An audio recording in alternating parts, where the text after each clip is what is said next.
Salam damai sejahtera di dalam Tuhan kita Yesus Kristus. Shalom, selamat pagi dan semangat pagi.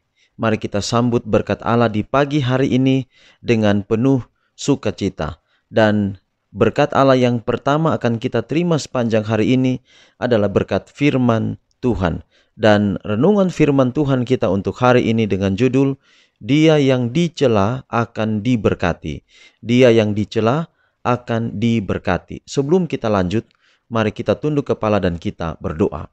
Bapa kami dalam sorga, terima kasih untuk keajaiban kasih karunia-Mu di dalam kehidupan kami. Terima kasih untuk setiap kesempatan, termasuk kesempatan mempelajari akan firman Tuhan.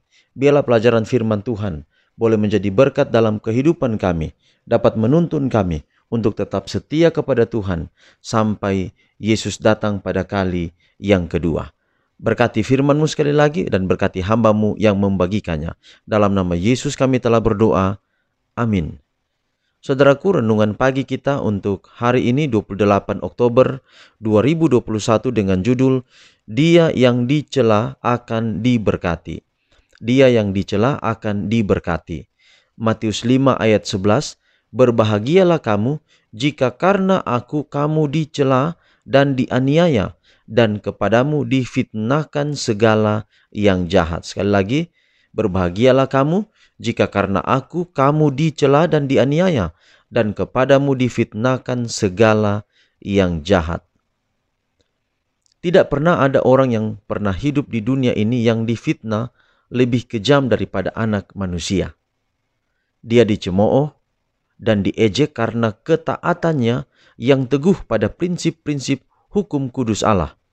Mereka membenci dia tanpa alasan, namun dia berdiri dengan tenang di hadapan musuh-musuhnya, menyatakan bahwa celaan adalah bagian dari warisan orang Kristen, menasihati para pengikutnya bagaimana menghadapi panah kedengkian, meminta mereka untuk tidak jatuh karena penganiayaan. Sementara fitnah dapat mencemarkan reputasi, itu tidak dapat menodai karakter. Karakter adalah dalam pemeliharaan Tuhan. Selama kita tidak menyetujui dosa, tidak ada kekuatan, baik manusia atau setan, yang dapat membawa noda pada jiwa. Seorang yang hatinya tertuju pada Tuhan akan tetap sama di saat-saat pencobaannya yang paling menyengsarakan dan lingkungan yang paling mengecilkan hati, maupun ketika dia berada dalam kemakmuran, ketika cahaya dan karunia Allah tampaknya ada di atasnya. Kata-katanya, motifnya, tindakannya mungkin salah diartikan dan dipalsukan, tetapi dia tidak keberatan karena dia memiliki kepentingan yang lebih besar yang dipertaruhkan. Seperti Musa, dia bertahan sebagai melihat dia yang tidak kelihatan. Kristus mengenal semua orang yang disalahpahami dan disalah mengerti oleh manusia. Anak-anaknya sanggup menunggu dengan sabar dan percaya. Tidak peduli seberapa banyak difitnahkan dan dihina, karena tidak ada rahasia yang tidak akan dinyatakan, dan mereka yang menghormati Tuhan akan dihormati olehnya di hadapan manusia dan malaikat. Ketika orang-orang akan mencela kamu dan menganiaya kamu, kata Yesus, bersukacita dan bergembiralah. Upahmu besar di surga. Dari mereka yang menjadi saksi bagi Kristus mengalami penganiayaan dan celaan, sementara orang-orang mencari kebaikan duniawi. Yesus mengarahkan mereka kepada upah surgawi, tetapi dia tidak menempatkan semuanya dalam kehidupan yang akan datang. Hal itu dimulai di sini.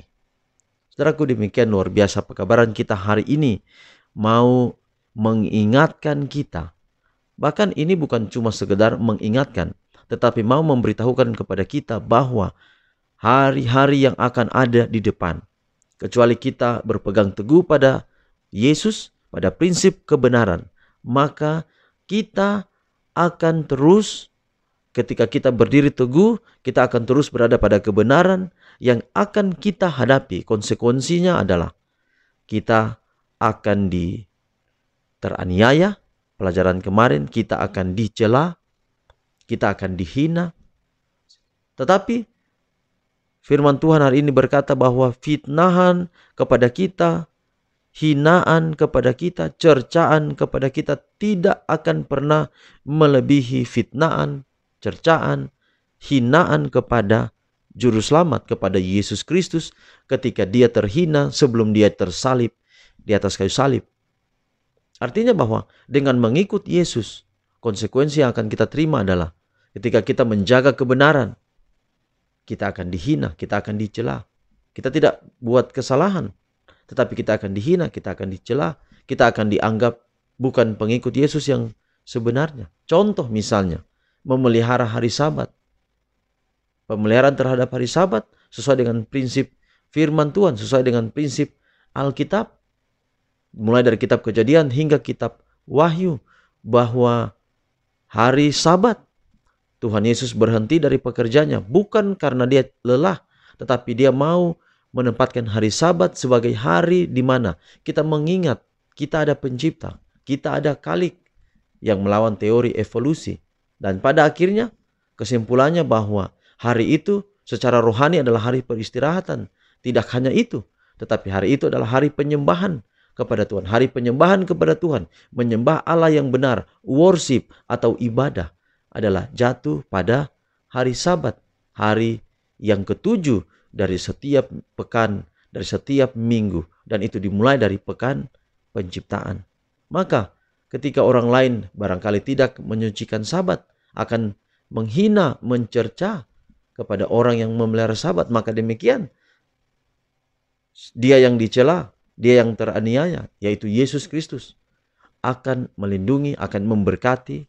Dan judul kita hari ini, diberkati. Memang berkata berbahagia dalam bahasa Inggris, dalam terjemahan bahasa Indonesia di Matius 5:11, dan sama juga dengan ayat-ayat sebelumnya, berbahagialah orang yang mau berdamai, itu adalah diberkatilah. Jadi diberkatilah kamu jika karena kamu dicela dan dianiaya dan kepadamu difitnahkan segala yang jahat, jika karena Yesus. Nah, ini satu hal yang luar biasa. Artinya kita akan hadapi ini semua di depan. Mari kita dari sekarang selalu berupaya untuk mengikuti kebenaran, mengikuti jalan-jalan Yesus. Apapun yang akan terjadi, termasuk aniaya dan fitnahan, tapi kalau kita ada dalam Yesus, maka akan ada upah yang akan kita dapatkan. Upahmu besar di sorga. Dan mereka yang menjadi saksi bagi Kristus mengalami penganiayaan dan celaan, tetapi upahmu besar di sorga. Tuhan berkati pekabaran ini boleh menjadi berkat bagi kita semua. Mari kita akhiri renungan ini dalam doa. Kita berdoa. Bapa di sorga, terima kasih untuk kasih-Mu, terima kasih untuk firman-Mu, suara Tuhan yang kami dengar, roti hidup di pagi hari ini. Biarlah dapat menguatkan kami. Kami doakan dan serahkan semua pendengar renungan ini di mana saja berada dalam segala aktivitas pekerjaan hari ini, baik suami, istri, anak-anak dalam aktivitas pendidikan mereka. Tuhan berkati. Sanak saudara kami, orang tua kami, keluarga kami, dalam keadaan baik pun kami bersyukur. Dan dalam keadaan yang kurang baik, kami berdoa. Biarlah Tuhan luputkan dari mara bahaya. Jika dalam keadaan sakit, sembuhkan. Dalam pergumulan, kuatkan, dan ada jalan keluar yang Tuhan berikan. Inilah doa kami, sukses hari ini menjadi bagian kami. Biarlah Tuhan, kami tidak berjalan sendiri, tapi selalu ada Tuhan di samping kami. Dalam nama Yesus kami telah berdoa. Amin. Saudaraku, demikian renungan kita hari ini. Puji Tuhan. Sampai jumpa besok.